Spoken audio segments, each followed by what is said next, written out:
Assalamualaikum warahmatullahi wabarakatuh. Halo semua, kembali lagi di channel YouTube aku. Nah, di video kali ini kita sudah mulai masuk ke bab yang ke-8, yaitu Accessing Command Line. Nah, pada bab Accessing Command Line ini kita akan belajar tentang Change Language in Debian, pengenalan basic terminal, lalu password root pada Ubuntu. Nah, langsung saja kita masuk ke materi kita yang pertama, yaitu Change Language in Debian. Nah, pada materi kita yang pertama ini, kita akan merubah bahasa yang ada di Debian. Misal, di Debian kita tadinya bahasa Indonesia, maka kita akan mengubah bahasanya ke bahasa Inggris. Kita start Debian servernya.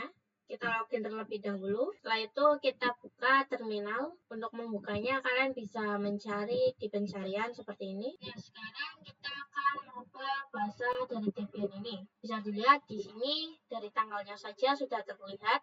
Rabu 25 September, yang mana jika kita menggunakan bahasa Inggris, maka bulannya terlebih dahulu yang ada di depan, bukan Rabu. Lalu kita akan masuk ke rootnya terlebih dahulu untuk merubah bahasanya. Nah, di sini sandinya menggunakan sandi yang root, bukan sandi user. Nah, sekarang kita sudah ada di halaman root. Nah, untuk merubah bahasanya, kita bisa ketikkan perintahnya seperti ini, lalu kita enter. Nah, setelah muncul seperti ini, kita bisa scroll ke bawah, dan untuk cara men-scrollnya, kalian bisa klik yang tanda panah ke bawah yang berada di keyboard. Nah, bisa dilihat di sini bahwa bahasa kita adalah bahasa Indonesia atau di sini tertulisnya yaitu ID. Nah, karena kita akan merubahnya ke bahasa Inggris, maka kita pilih yang NUS. Untuk men-checklist, kalian bisa klik tombol spasi, setelah itu enter. Nah, di sini kita gerakan kursornya ke atas, kita pilih yang NUS ini. Setelah itu enter lagi. Nah, setelah seperti ini, kita power off terlebih dahulu Debian-nya. Setelah itu kita start kembali. Kita akan merubah nama folder kita yang tadinya menggunakan bahasa Indonesia akan menjadi bahasa Inggris. Kita klik yang update names. Nah, bisa dilihat di sini untuk tanggalnya awalnya sudah menjadi bulan. Kalau tadi kan awalannya itu harinya, sekarang sudah menjadi bulan. Nah, sekarang kita masuk ke materi kita yang selanjutnya, yaitu pengenalan basic terminal. Nah, apa sih basic terminal itu? Jadi, basic terminal itu adalah dasar-dasar konfigurasi perintah sebelum kita melakukan perintah-perintah atau konfigurasi yang lebih besar lagi.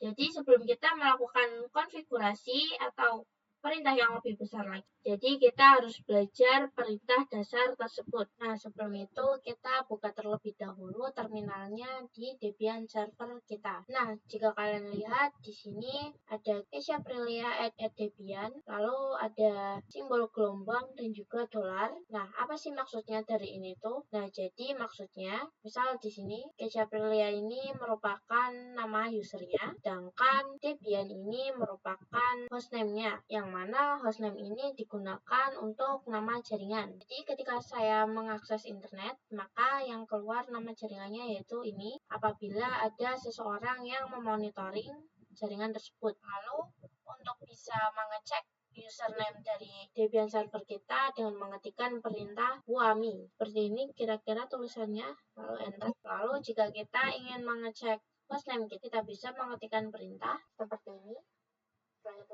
Nah, bisa dilihat di sini bahwa static hostname-nya yaitu Debian. Lalu karena kita menggunakan virtual machine, maka chassisnya yaitu VM.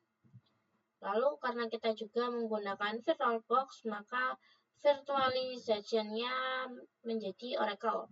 Namun jika kita menggunakan VMware atau lainnya, bisa jadi di sebelah sini akan berbeda, bukan Oracle. Lalu kita clear saja supaya tidak mengganggu. Nah, lalu untuk tanda atau simbol gelombang ini menandakan bahwa kita sedang berada di home directory. Kalian bisa mengetikkan perintah pwd untuk mengecek di mana keberadaan kita sekarang. Nah, bisa dilihat di sini kita berada di home/Keisha Aprilia. Nah, sekarang kita akan ketikkan perintah supaya kita tidak berada di home directory lagi.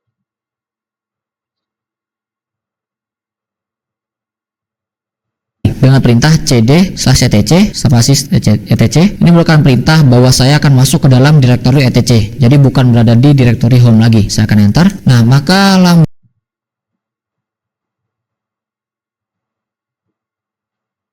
yaitu cd/etc.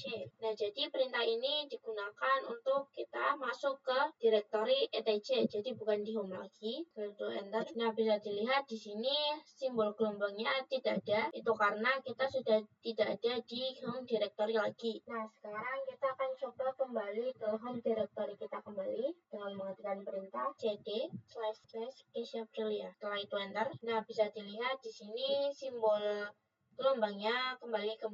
Nah, bisa dilihat di sini bahwa simbol gelombangnya kembali. Nah, lalu apa sih maksud dari lambang dolar ini? Nah, jika terdapat lambang dolar ini, maka itu menandakan bahwa kita memiliki hak akses user biasa. Sedangkan jika kalian simbol pagar seperti ini, itu artinya kalian memiliki hak akses root atau memiliki hak akses paling atas. Karena ada beberapa direktori yang hanya bisa diakses menggunakan root. Lalu untuk cara masuk ke rootnya, kalian bisa menggunakan perintah, yaitu lalu masukkan password rootnya. Nah, bisa dilihat di sini terdapat simbol tagger atau hashtag yang menandakan kita sudah berada di root. Nah, jika kalian lihat di sini terdapat /home/Kesia-Aprilia yang menandakan kita berada di home directory. Nah, jadi berbeda ya untuk home directory root dan juga home directory biasa. Nah, sekarang kita akan coba masuk ke home directory-nya root dengan mengetikkan perintah cd/root. Nah, sekarang kita sudah berada di home directory root. Nah, bisa dilihat di sini terdapat simbol gelombang yang menandakan kita berada di home directory.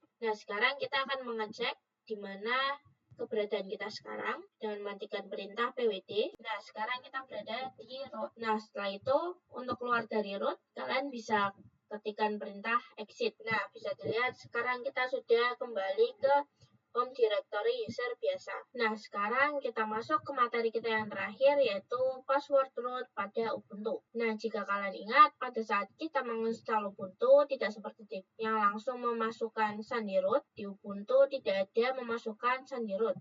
Maka kita harus membuat sandi rootnya terlebih dahulu. Nah, lalu kita akan merunning Ubuntu yang kemarin kita buat. Kita login terlebih dahulu. Nah, jika pada kemudian jika kita ingin masuk ke root, kita tinggal ketikkan perintah lalu masukkan passwordnya. Sedangkan pada Ubuntu kita belum membuat sandi rootnya, maka kita akan membuat terlebih dahulu sandi root tersebut dengan mengetikkan perintah sudo passwd. Nah, di sini untuk passwordnya kalian gunakan terlebih dahulu password user kalian. Jadi ini bukan untuk sandi rootnya. Nah, di sini untuk new password baru kalian masukkan sandi untuk root. Bebas sandinya apa saja. Tapi untuk memudahkan, di sini saya akan menggunakan root saja. Lalu kalian ketikkan ulang sandi yang barusan kalian buat. Nah, setelah sudah, kita akan coba untuk masuk ke root dengan mengetikkan perintah su. Lalu sandi root yang baru saja kalian buat. Nah, bisa dilihat di sini kita sudah ada di home. Kita akan coba pwd. Ini kita berada di home directory. Nah, sekarang kita akan masuk ke home rootnya dengan mengetikkan perintah cd/root spasi lalu pwd lagi. Nah, sudah ya, kita sudah berada di. Nah, mungkin untuk video bab ke-8 ini kita akhiri dulu sampai di sini. Kurang lebihnya mohon maaf. Terima kasih. Wassalamualaikum warahmatullahi wabarakatuh.